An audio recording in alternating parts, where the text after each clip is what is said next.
कक्षा 12 में आज हम आपको पढ़ाएंगे प्रकाश किरणों की उत्क्रमणीयता और क्रांतिक कोण और पूर्ण आंतरिक परावर्तन क्या है और इसके अनुप्रयोग क्या हैं। ठीक, तो ये हेडिंग है कि प्रकाश किरणों की उत्क्रमणीयता। कि जब प्रकाश की किरण पहले माध्यम से दूसरे माध्यम में प्रवेश करती है तो स्नेल के नियम से, स्नेल का नियम आप जानते ही हैं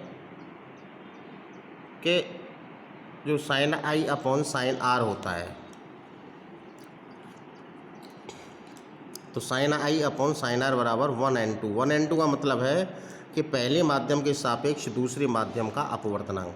जैसे ये चित्र में आप देखिए, ये आपको बनाना भी, मैंने जो अंडरलाइन किए हैं वही आपको नोट करना है। ठीक है, इस चीज़ को हम बार बार नहीं बताएंगे आपको, जो मैंने अंडरलाइन किया है इसमें वो चीज़ें आपको लिखना है।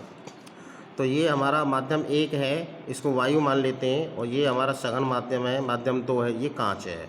तो माध्यम 1 माध्यम 2 ये विरल या सघन कह लो। तब पहले माध्यम से जा रही है और दूसरे माध्यम में ये अविलंब क्यों झुक रही है, क्योंकि कांच है, हवा से कांच में है। तब स्नेल के नियम से sine i upon sine r बराबर 1n2। अब प्रकाश का पथ हम उत्क्रमणीय, प्रकाश का पथ कैसा होता है, उत्क्रमणीय होता है। तो यदि किरण दूसरे माध्यम से यानी आपतन कोण आर पर, अब इसको हम आपतन कोण मानेंगे, आपतन कोण आर पर पहले माध्यम में प्रवेश करे, तो यहाँ से अब पहले माध्यम में जाए, तब स्नेल के नियम से तब हो जाएगा साइन आर अपॉन साइन आई बराबर 2n1।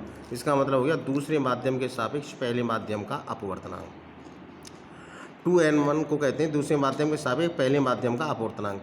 इसको समीकरण 1, ये समीकरण 2, समीकरण 1 और 2 की गुणा करने पर 1n2 into 2n1 is equal to 1 आ जाए, क्योंकि साइन आई से साइन आई कट जाएगा, आर से आर कट जाएगा गुणा करके।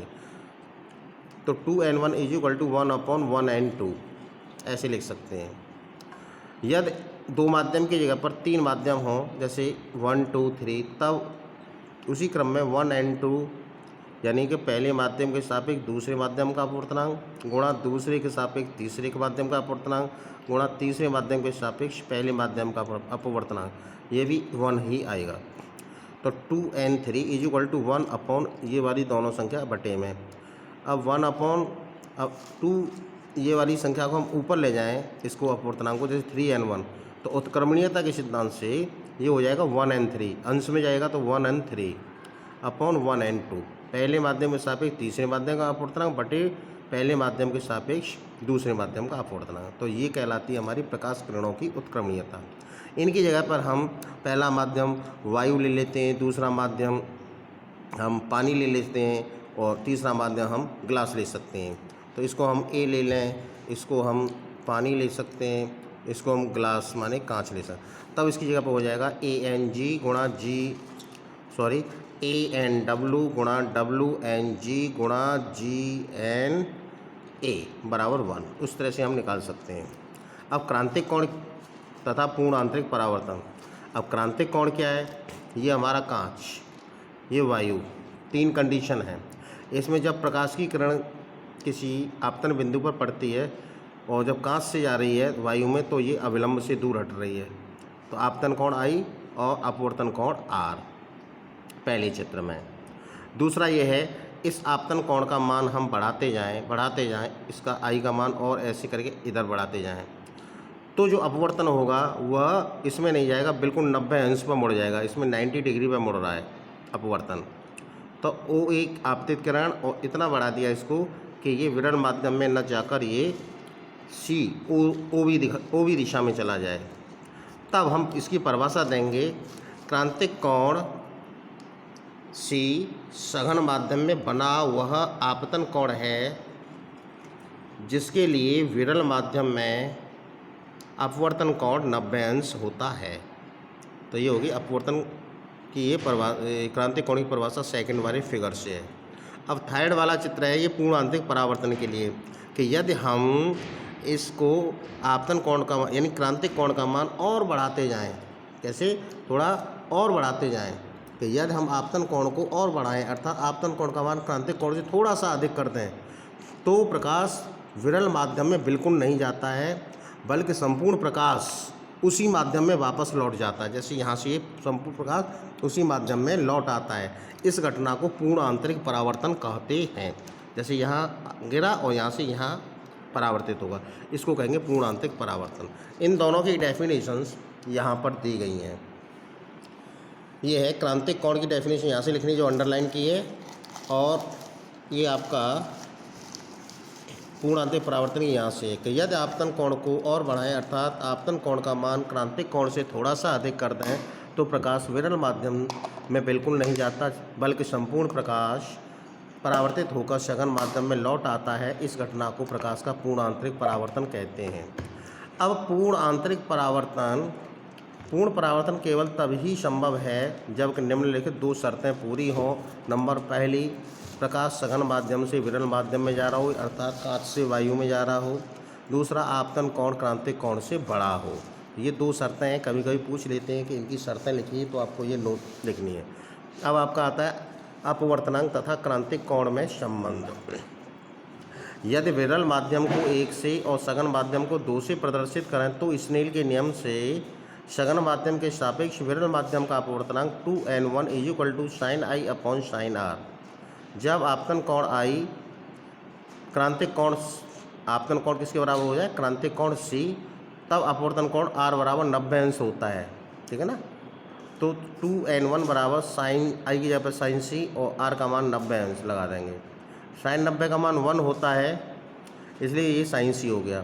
परंतु 2n1 को हम उत्क्रमणीयता के सिद्धांत से लिख सकते हैं 1/1n2, पहले के सापेक्ष दूसरे अपवर्तनांक, इसलिए 1/1n2 बराबर sin C, या लिख सकते हैं 1n2 = 1/sin C।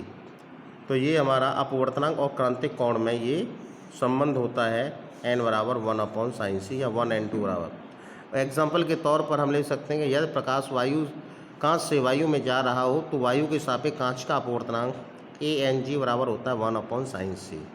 यहाँ तक आपको नोट करना है।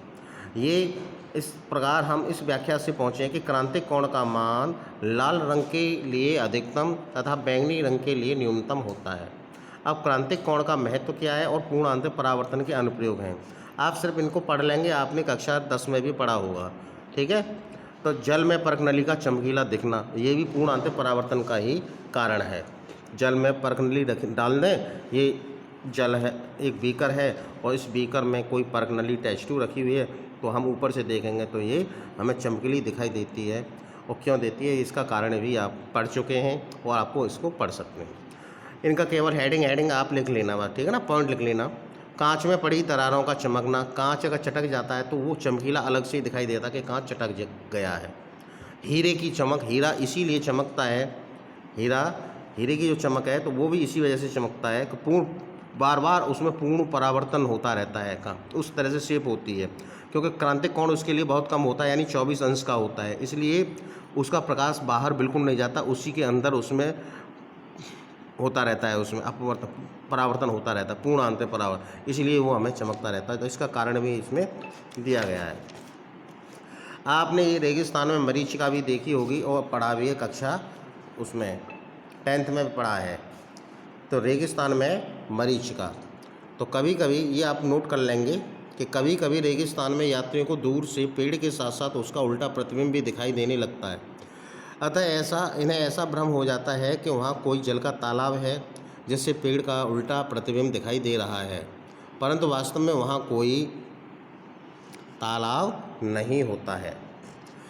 इसका कारण ये है कि ये व्यक्ति है और ये देख रहा है, ये पेड़ खड़ा है, इस पेड़ का उल्टा प्रतिबिंब यहाँ दिखाई देता है, यानी जल का तालाब है, ऐसा मालूम पड़ता है।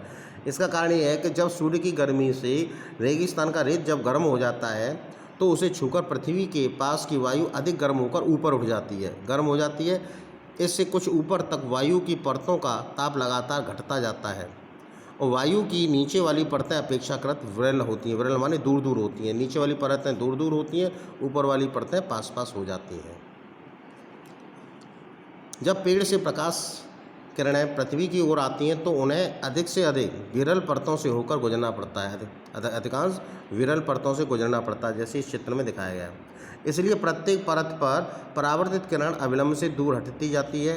जो परावर्तित किरण है वो अविलंब से दूर हटती जाती है, ठीक है। और प्रत्येक अगली परत पर आपतन कोण बढ़ता जाता है तथा किसी विशेष परत पर क्रांतिक कोण से बड़ा हो जाता है और इस परत पर किरण पूर्ण परावर्तित होकर ऊपर की ओर चलने लगती है। चूँकि ऊपर वाली परतें अधिकतर सघन हैं, कैसी पास हैं, ये सघन में हैं, ठीक है ना, ये वाली जुकती जाती हैं, सघन है, अतः ऊपर अधिक सघन है और ऊपर उठती हुई किरण अविलंब की ओर झुकती जाती हैं। जब यह किरण यात्री की या हमारी देखने की आँख में प्रवेश करती है तो उसे पृथ्वी के नीचे से आती हुई प्रतीत होती है। ये किरणें पृथ्वी के नीचे से आ रही हैं तथा यात्री को पेड़ पर उल्टा प्रतिबिंब दिखाई देता है, ठीक है ना। इसे आप बना लीजिएगा। और ये कई बार ठंडे देशों में भी मरीचिका, इसका भी कारण यही है, ठीक है ना, ऊपर टंगा हुआ है। तो यहाँ तक आप ये 5 अनुप्रयोग इसके नोट कर लेंगे, केवल एक ही नोट करना है, बाकी इन्हें पढ़ लेना, ठीक है। शेष आगे अगली वीडियो में होगा।